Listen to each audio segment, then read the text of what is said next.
Good morning, good afternoon, everybody. Today I'm going to be presenting my project for World War II. It is the Massacre at Malmedy, which occurred in 1944, and it is brought to you by me. To begin, in 1944, against the tumultuous backdrop of World War II, Medley found itself entangled in the strategic complexities of the global conflict. As a key point in the war, as a key point as of land, it was an important piece of land that both sides during the war needed, and because it was such a crucial piece during the war, uh, the events that unfolded in Malmedy were very, very, very sad. And prisoners of war from the United States actually got caught up in it, 84 to be exact. And this occurred on December 17th, 1944. Yeah, and this would ultimately allow for the Allied forces to, it would give them a boost of confidence and like more reason to fight. So right here you can see three notable figures associated with the Malmedy Massacre. It's essential to recognize that accountability for war crimes involves multiple individuals. So not only was from left to right, we'll start from left to right, Joachim Peiper, who is the main um, person that people associate the Malmedy Massacre with, but it was also Sepp Dietrich, who was SS commander, and Kurt Meyer, who was the 12th SS Panther Division Hitlerjugend, and they were both very crucial parts to this massacre that went down. So, a little bit of background, control over Malmedy meant that, like, if you had that point on the map, it was a very, like, it was very, a very good land right in the middle of everything, very central point, and a very key point during the war that if either side had it, could be a turning point in the war.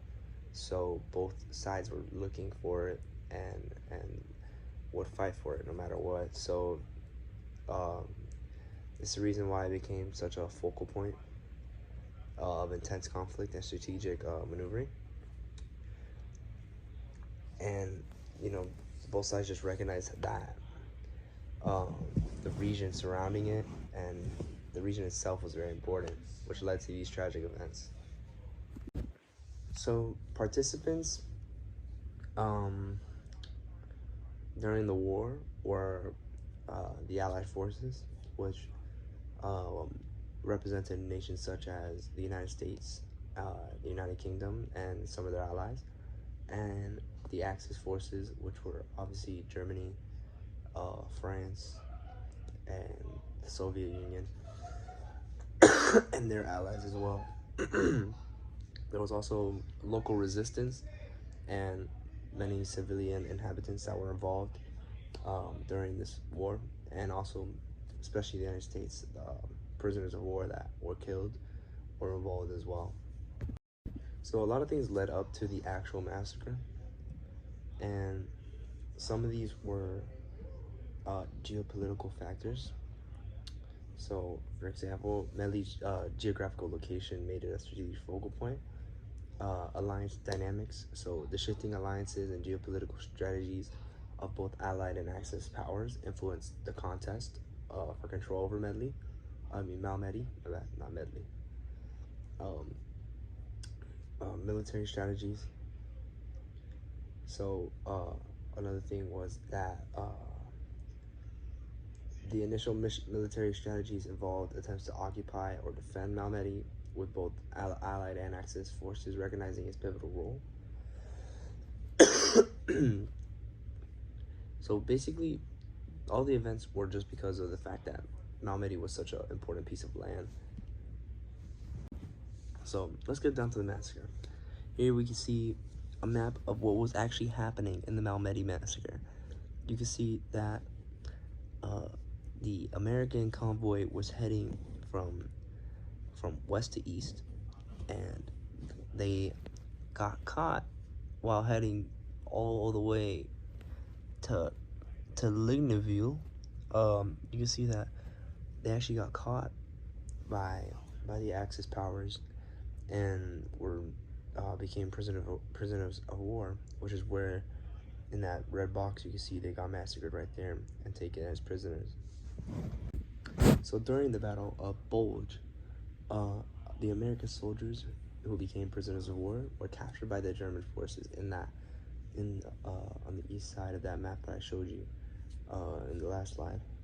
And the massacre at Bognez, at the Bognez Crossroads, the prisoners were gathered at the Bognez Crossroads near Malmedy, Belgium, and just the SS troops were ordered to fire by Joachim Peiper, and machine guns and other weapons were used, and they just absolutely annihilated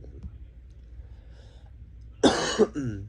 So some prisoners actually managed to escape somehow, and that's pretty important and awesome. So the aftermath would be that, you know, the loss of lives. The immediate and most devastating consequence was the loss of approximately 84 Americans. The impact on morale. The atrocity had a profound impact on the morale of American forces engaged in the Battle of Bulge. The deliberate killing of prisoners of war shocked and demoralized soldiers on the front lines. You know, that makes them not want to fight anymore. Then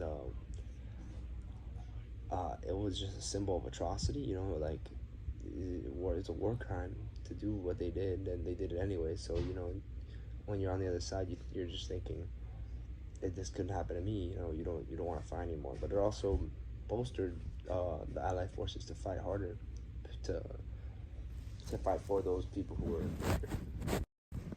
So what lessons did we learn, and did everyone learn in the world after this event occurred? So what we learned is that there needs to be a humanitarian imperative.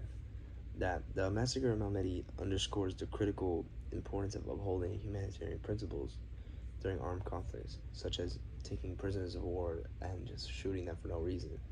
Now, there needs to be accountability and justice. You know, it just shows that you can't just shoot people for no reason. There must be, like, you must hold people accountable for what they're doing. And, you know, like, these actions can't just go unpunished. International cooperation. The massacre at Malmedy highlights the need for international cooperation and alliances to prevent and respond to atrocities. Collaboration among nations and the international community is crucial for addressing humanitarian crisis effectively. Also, protecting civilians. You know, we need to protect civilians. We can't let them just be taken as prisoners of war and shot down like they did here. Thank you. That concludes my presentation.